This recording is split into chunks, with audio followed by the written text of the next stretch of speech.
ہم کیوں انگلش سیکھنے کا لڑکوں کو مشورہ دیتے ہیں؟ آج انگلش ایک بین الاقوامی زبان بن چکی ہے. جن لوگوں کو انگلش آتی ہے نا پاکستان میں خاص طور پر, وہ کہیں بھی کام اٹکتا نہیں ہے ان کا. آپ دو چار انگلش کے الفاظ بولیں گے کہ وہ سمجھے گا پڑھا لکھا آدمی ہے ماشاء اللہ جی, کیونکہ ہمارے یہاں اب ہر ایک کو پڑھے لکھے لوگوں کو بھی نہیں آتی. آپ چار لفظ انگلش کے بولیں, اگلا کہتا ہے بھائی شاید یہ آکسفورڈ سے پڑھ کر آئے ہوئے, حالانکہ آپ رکشا چلاتے ہو گے. آپ امریکہ میں رکشا چلا کے آؤ, آپ کی یہاں ڈاکٹر بھی عزت کریں گے, بولیں گے یار فر کیا بول رہا ہے, انگلش بول رہا ہے. یہ معیار غلط ہے, یہ ہونا نہیں چاہیے معیار. یہ کوئی زبان تو کسی کو بھی آ سکتی ہے, لیکن جب بن گیا ہے اب آپ اس سسٹم کو تو چینج نہیں کر سکتے نا. ہم کہتے ہیں سسٹم چینج نہیں ہو سکتا, بھائی اب آپ خود چینج ہو جاؤ.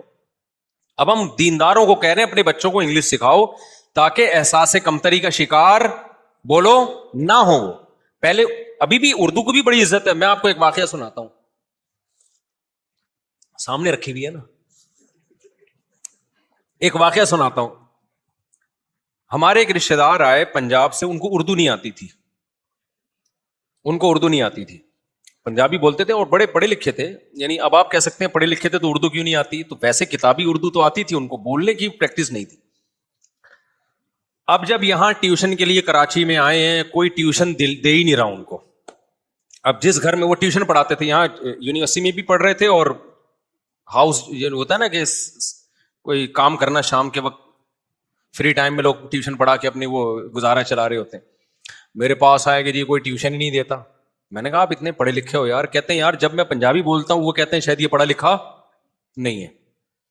اب میں ڈگریاں دکھا رہا ہوں, کہہ رہے نہیں بھائی صحیح ہے. تو ٹیوشن ہی نہیں مل رہا تھا ان کو, تو لوگ یہ سمجھ رہے ہیں کہ شاید یہ پڑھا لکھا نہیں ہے. تو میں نے کہا آپ بول لیتے, اردو سیکھ لیتے. کہہ رہے میں ایک طویل عرصہ کراچی میں گزاروں گا تو میں پھر اردو بولوں گا, سیکھوں گا. پھر وہ سیکھ گئے اردو الحمدللہ. تو یہ انسان کسی بھی لحاظ سے جب اس کے پاس کسی نالج کی کمی ہوتی ہے یا مالی لحاظ سے کمزور ہوتا ہے تو ایک فرد نہیں چل پاتا. میرے بھائی میں لوگوں سے کہتا ہوں نا, لوگ کہتے ہیں میرے ماں باپ گھر میں کوئی سنتا ہی نہیں ہے, گھر میں میری کوئی سنتا ہی نہیں ہے. تم کما کے لاؤ صرف تمہاری ہی سنی جائے گی گھر کے اندر, پھر تمہارے بھائی کو شکایت ہوگی بڑا میں ہوں سنتے اس کی یہ لوگ. تو میرے بھائی اگر ہمارا کنٹری آج اسٹیبل ہوتا, پچھلی جو حکومت تھی نا اس سے پچھلی حکومت, میں نے علماء سے بات کی کہ آپ وزیر اعظم سے بات کریں, جن کا بھی وزیر اعظم سے رابطہ تھا, سابق سے سابق وزیر اعظم کی بات کر رہا ہوں, کہ آپ بات کریں یہ پنجاب میں کو ایجوکیشن سسٹم کو ختم کیا جائے. بہت بےہودگی پھیل رہی ہے, بہت کمپلینز ہیں. تو وزیر اعظم سے جب ملاقات ہوئی, انہوں نے کہا بھائی ہمیں جو ایجوکیشن کے لیے جو قرضہ ملتا ہے نا, اس قرضے میں یہ شرط ہے کہ یہ سسٹم لڑکے لڑکیاں اکٹھے بیٹھیں گے تو پیسے ملیں گے, ادروائز آپ کو پیسے نہیں ملیں گے. تو وزیر اعظم صاحب کا کہنا یہ تھا جس کا کھاتے ہیں سنی بھی اسی کی جائے گی. یا تو مولانا لوگ جو نصیحت کے لیے گئے تھے وہ کہتے ہیں آج سے ہم اسکول کے پیسے آپ کو دیں گے, آپ دے دیں تو پھر آپ کی مرضی کے ماحول دیں گے.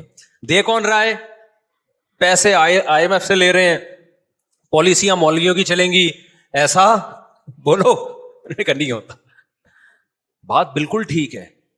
اور یہ کتنے نالائق لوگ ہیں, اس سے پتہ چلتا ہے ان کو ہماری ایجوکیشن سے کوئی لینا دینا نہیں ہے, ان کو ہمارا ماحول بگاڑنا ہے. اگر لڑکے الگ بیٹھ کے پڑھ لیں, لڑکیاں الگ بیٹھ کے پڑھ لیں تو اس میں کیا جا رہا ہے یار, زیادہ اچھی تعلیم ہوگی. تو ایجوکیشن کے نام پہ نا ہمارے فیملی سسٹم کو تباہ کرنے کی کوشش ہے. یہ کفر میں یاد رکھو, بعض چیزیں دیکھنے میں بڑی اچھی ہوتی ہیں, جب آپ اس کی ڈیپتھ میں جاؤ گے نا تو پتہ چلے گا یہ اس کے پیچھے کہانیاں کچھ اور ہیں. کوئی ہمارا اتنا خیر خواہ نہیں ہے کہ وہ چاہیں کہ ہم پڑھ لکھ کے بڑے لوگ بن جائیں, کوئی بھی نہیں چاہتا. وہ کہتے ہیں پڑھ لکھ کے بڑے بنو لیکن پھر ہمارے جیسے بنو تو پھر قبول ہے. اگر تم پڑھ لکھ کے نیک انسان بن گئے, ابا اماں کی خدمت کرنے والے, بیوی کے حقوق ادا کرنے والے اور نظروں کی حفاظت کرنے والے, اس طرح کے بن گئے تو پھر ہمیں نہیں چاہیے.